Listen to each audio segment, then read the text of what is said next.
విజయబాబు గారు ఇప్పుడు మాట్లాడండి.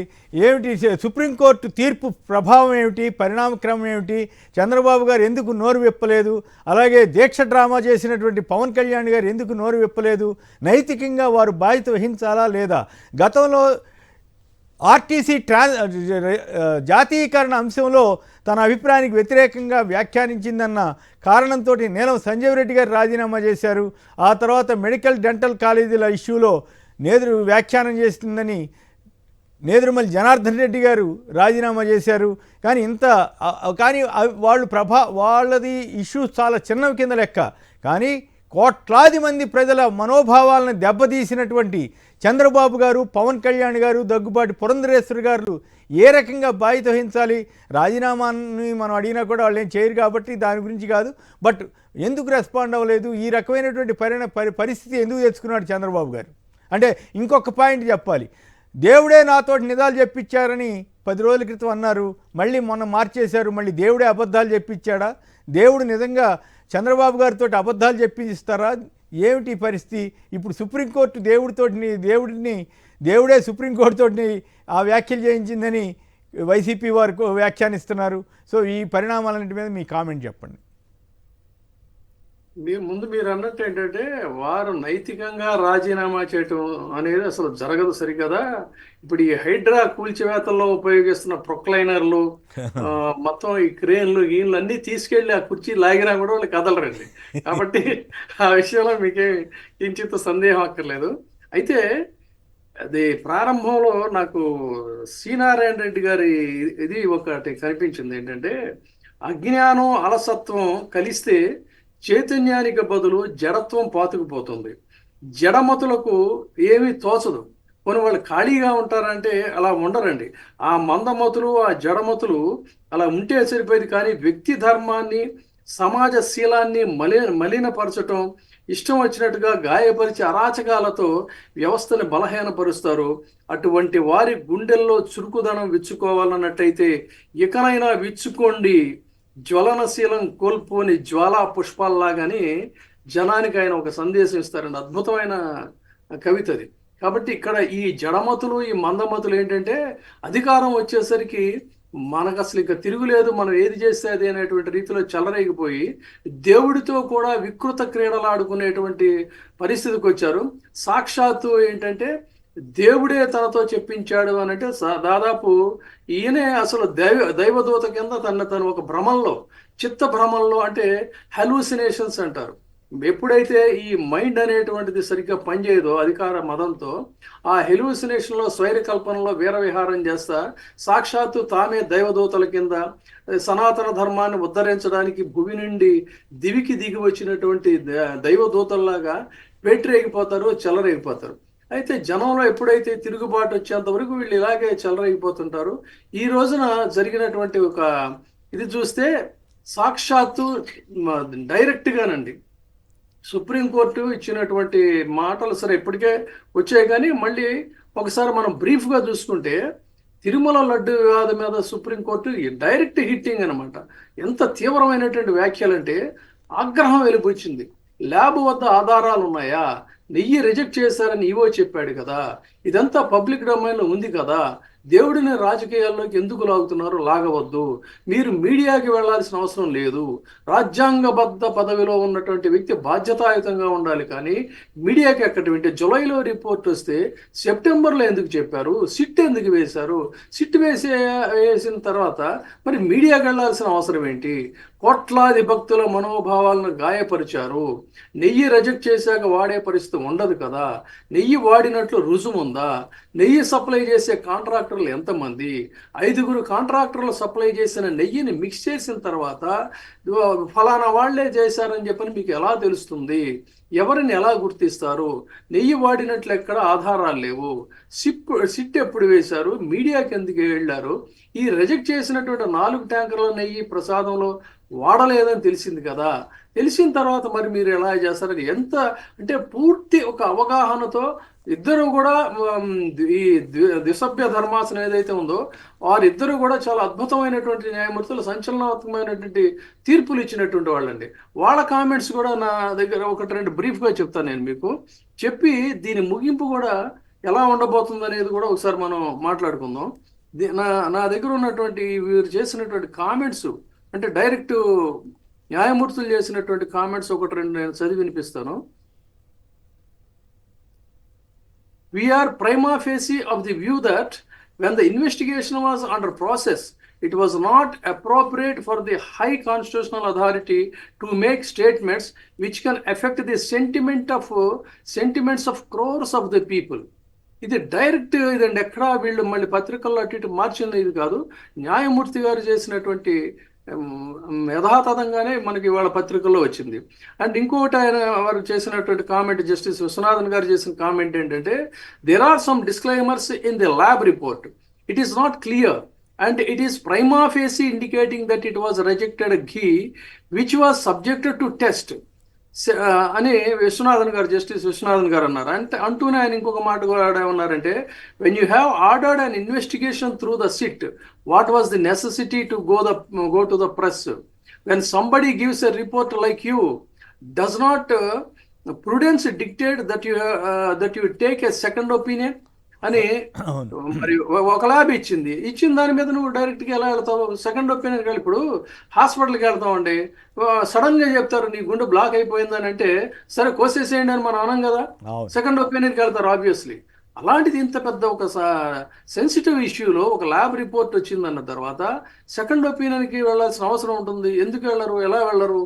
అది ఇక్కడ. తర్వాత మన సుబ్రహ్మణ్య స్వామి గారి తరఫున అటెండ్ అయినటువంటి అడ్వకేట్ రాజశేఖర రావు, ఆయన కూడా ఆయన ఇంకొక ఇది ఏం చేశారంటే, the case has highlighted the deeper more philosophical question, ఒక తాత్విక పరమైనటువంటి అంశాన్ని కూడా ఆయన లేవనెత్తారు. ప్రశ్న ఏంటంటే, how should religious affairs be managed when overseen by the government bodies అని చెప్పని ఆయన ఒక ప్రశ్న తలెత్తారండి.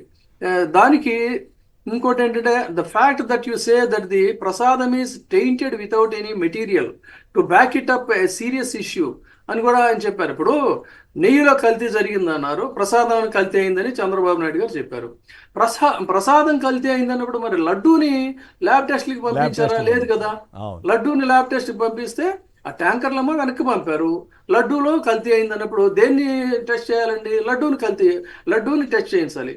లడ్డూని టెస్ట్ చేయించకుండా సింగిల్ ల్యాబ్ రిపోర్ట్ ప్రకారంగా ఏ విధంగా వేస్తారని అసలు ఎంత అద్భుతమైనటువంటి ప్రశ్నలు అంటే, ఇలాంటివన్నీ కూడా ముందుకు వచ్చాయి.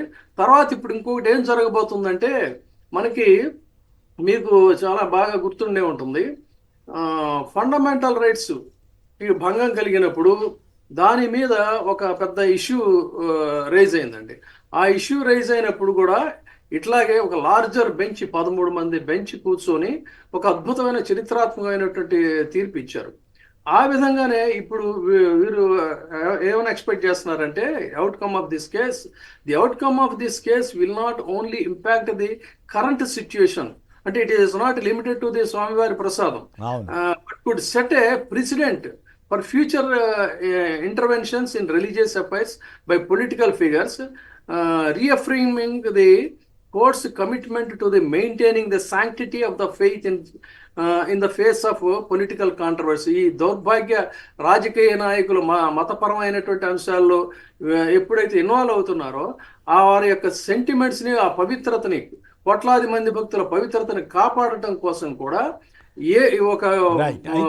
ఒక లెగసీ అంటే న్యాయస్థానంలోనే చరిత్రాత్మకమైనటువంటి తీర్పు వచ్చేటువంటి అవకాశం ఉందండి. రేపు భవిష్యత్తులో కూడా ఇలాంటి ఇష్యూస్ వచ్చినప్పుడు అయితే కరెక్ట్, అంతవరకు బాగానే ఉంది. అయితే ఇప్పుడు సిట్ లేదా ఒక స్వతంత్ర సంస్థ అన్నారు, సెంట్రల్ గవర్నమెంట్ని అడగడానికి వీళ్ళు డైరెక్ట్ వేసి ఉండొచ్చు కదా అనేది నాకున్న ఒక డౌట్.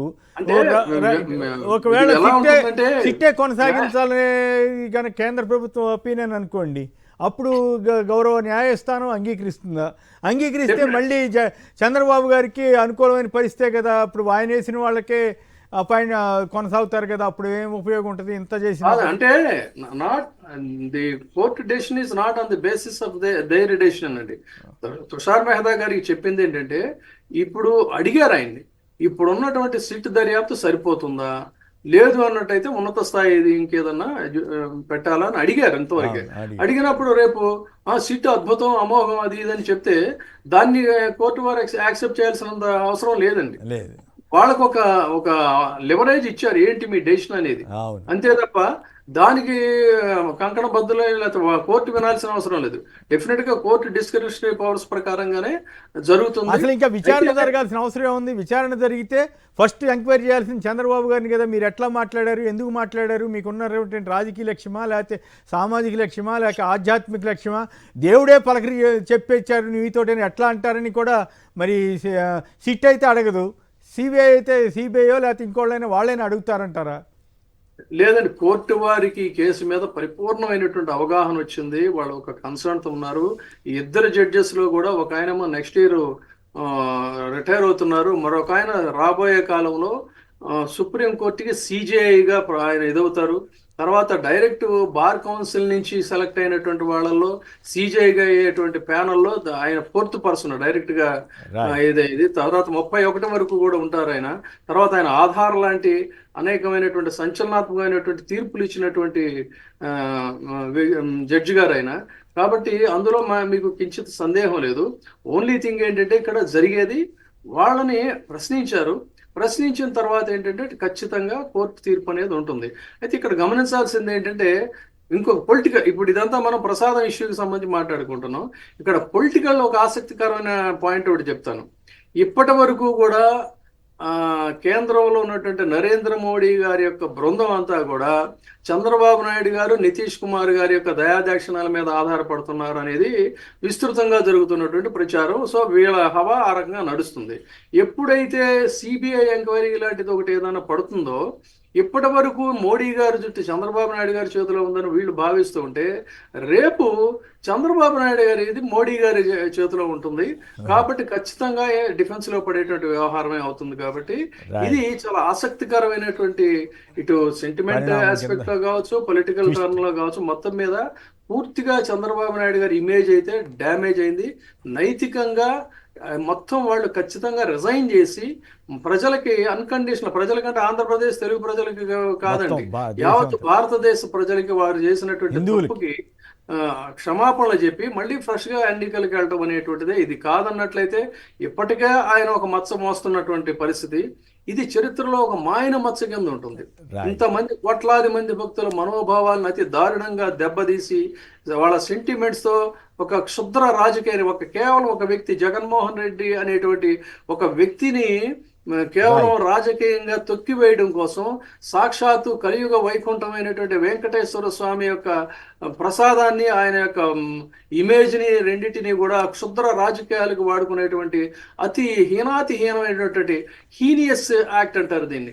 దాన్ని వాడుకున్నటువంటి దౌర్భాగ్యం.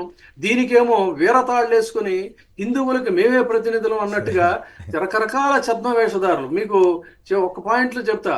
సాక్షాత్తు ఇటువంటి వికారపు రకరకాల అవతారాలు వేసుకొని హిందూ ధర్మానికి మేమే ప్రతినిధులు చెప్పుకుని ఇలాంటి వికారపు మనుషుల గురించి జగద్గురు ఆదిశంకరాచార్యులు వారు చెప్తారు. జటిలో ముండి లుంచిత కేశ కాషాయాంబర బహుకృత వేష పశ్యన్నపిచ పశ్యతి మూడు యుదర నిమిత్తం బహుకృత వేషం. ఆయన ఎప్పుడో తిట్టాడండి ఈ బాపతిగాళ్ళని. ఏమని? జటి అంటే జటలు వేసుకున్నటువంటి వాళ్ళు ఉంటారు అవతారాలు. ముండి అంటే గుండేసుకుని బయలుదేరతారు. లుంచిత కేశ అంటే చింపిరి జుట్టు వేసుకొని ఉంటారు. కాషాయాంబర కాషాయ బట్టలు, పసుపు బట్టలు, ఆ బట్టలు ఈ బట్టలు వేసుకొని అవతారాలు వేసుకొని తయారవుతారు. ఈ బాపతిగాళ్ళంతా కూడా హిందూ మతం పేరుతో హిందుత్వానికి ద్రోహం చేసేటువంటి వాళ్ళు అని వాళ్ళని ఇది తిట్టాడండి.